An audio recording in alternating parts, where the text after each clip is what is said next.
Hello everyone, and welcome to Simply Made Homestead.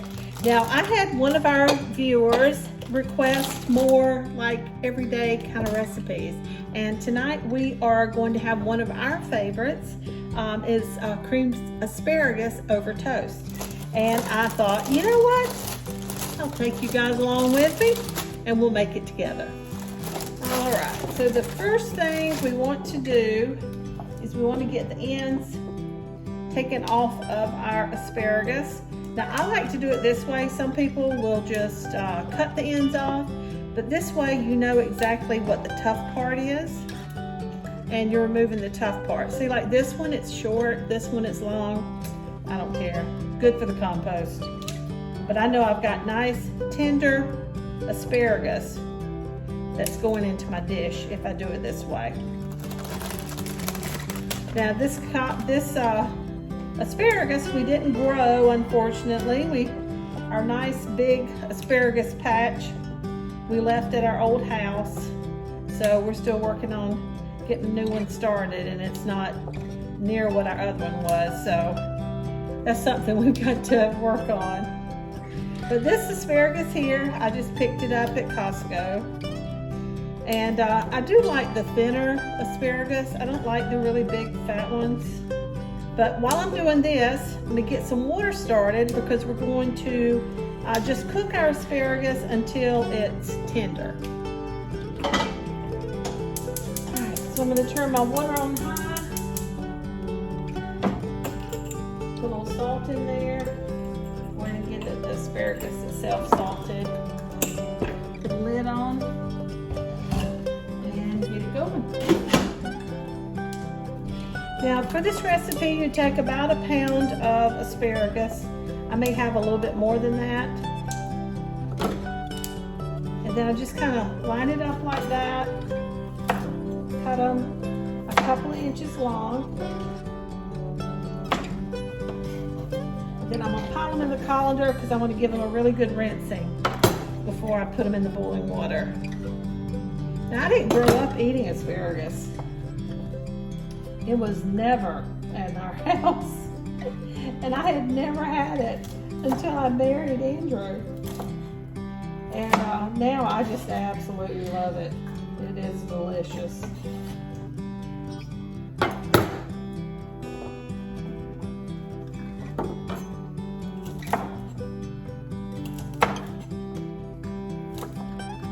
Oh, and if you have if you like asparagus, oh, I've got another recipe too. It's made with just pasta, and you toss it with a little linguine, and oh my goodness, we'll have to make that another day.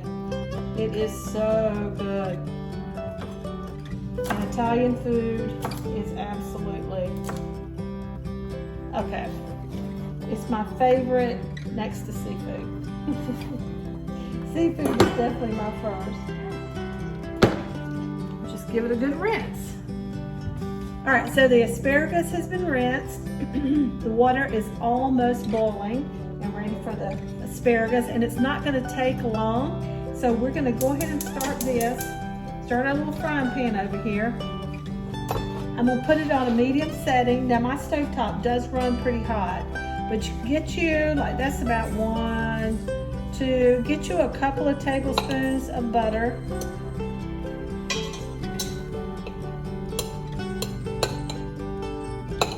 2 to 3 tablespoons. Y'all, I don't cook a lot of things that are exact unless it's bread. But you'll be able to tell what you need, okay? We're gonna add, I added about 2.5 tablespoons of butter in this nice big pan here. And we're gonna get it melted down.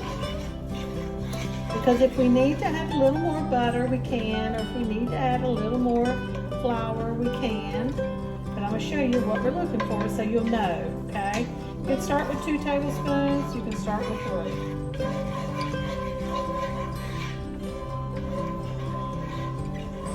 Alright, so once the butter has melted, I have a 1/4 cup of flour here, and I'm just going to sprinkle all around, and this is where you're going to be able to tell. Because, I mean, I don't make this all the time. you know, so I don't remember exactly how much I did last time. But you can see, I'm gonna add just like a half a tablespoon. What did I do with my knife? A half a tablespoon. So, there we go. Now we know. This is the recipe. 3 tablespoons of butter and a 1/4 cup of flour. Now your flour can be self-rising, all-purpose. I use all-purpose, and I use King Arthur. I love King Arthur. And but for something like this, you could use any brand of flour. Now we don't want to brown our flour like in a lot of Cajun dishes when you make a roux, where you make the flour dark, or even when you're making gravy, you darken the flour. But we want our flour to stay light. So, but we still want to cook the flour flavor out of it. We don't want that to have that raw flour taste. So you want to keep moving it around. That's why we've got it on about a medium heat and not really hot. And you can see there, it's kind of like a paste, and it looks really good. All right, our water is ready, but first I am going to pour this in because I don't want my flour to brown. So I added a half a cup of milk. We're just going to mix this all around, and you see how thick it's getting.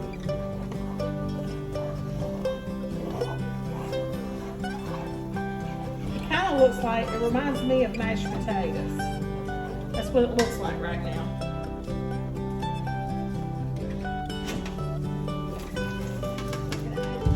Now we've added the asparagus to the water, and we're going to let it cook just until it's tender. So, and how we know that, it literally, guys, it will not take but a couple of minutes. So once it comes back up to a boil, I'm gonna let it cook for a couple of minutes. I'm gonna spear it with a fork, and then we'll know. If the fork slides in nice and tender, we don't want it mushy. We don't want it falling apart. We still want it have a little firmness to it, and be able to have a nice little bite when we bite into it. I want to bring in really close here. Now right there, you can see what our butter, flour, and milk looks like right there. All right, guys, the asparagus has been boiling for only a couple of hours. So we want to get the asparagus. We want to go ahead and strain the asparagus. And to do that, I just have my colander in a bowl because we want to keep the water. I don't need all the water, but we want a little bit of it that we're going to use to make our gravy.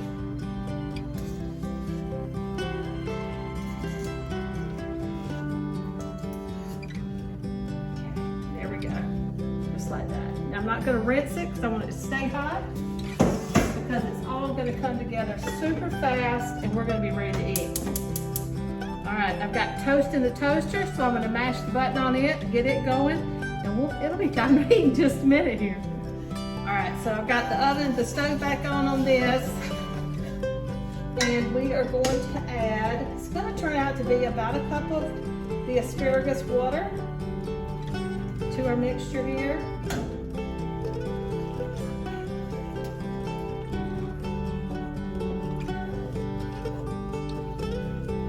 And if you want to get a whisk right now, you can certainly get a whisk. Help smooth it all out. I'll probably do the same here in just a minute. But you can see the water, the asparagus water is coming into the butter, flour, milk mixture, and it's thickening up really quick. Let's go ahead and get our whisk.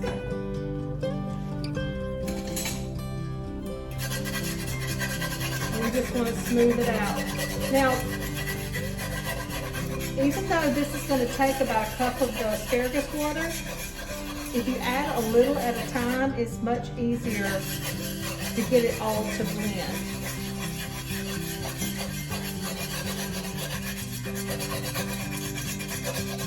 We do want to get all those lumps out. And as long as you keep whisking and cooking, The lumps will come out, y'all. No lumpy gravy here. You see how nice and thick it is?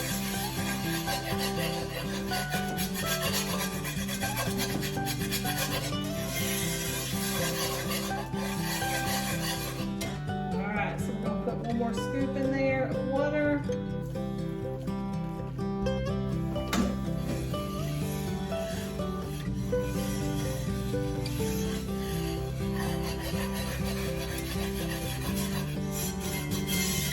And it's time to get it seasoned.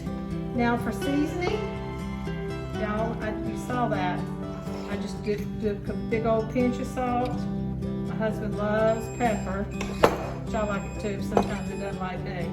And I gave 1 pinch of cayenne. Anytime I make any kind of white sauce, I love a little cayenne in there. Sometimes, depending on what it is, a little pinch of nutmeg is really good too. And you see how thick and lovely and divine that is right now? Let me bring you in close. Alright, y'all. See how thick and yummy that is? I just heard the toast come up. Add our asparagus back in. Get rid of the whisk. Throw the asparagus in. And we've got dinner. Oh yes, oh yes. Now, I should have tasted my sauce to see if it needed more salt and pepper. I haven't done that yet, so I'm going to do that now.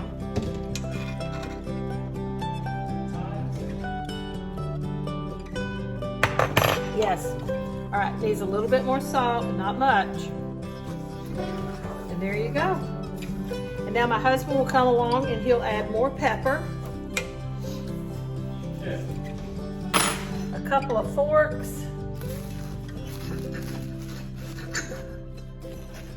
I'm just going to cut the toast up. Now you can put this over biscuits, over noodles. I mean, whatever. You put it over mashed potatoes if you wanted to.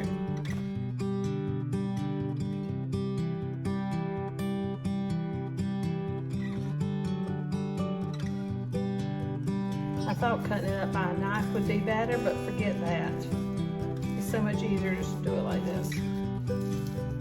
Clean hands, it's all good. Yeah. There you go. It all pulled apart. We are good to go.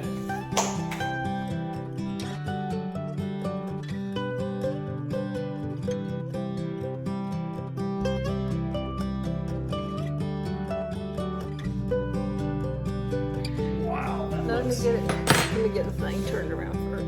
Of course, for those who love pepper, you gotta add a little extra pepper, or for me, a lot of extra pepper.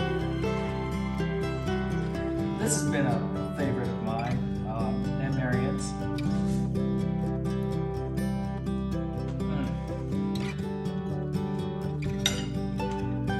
So good.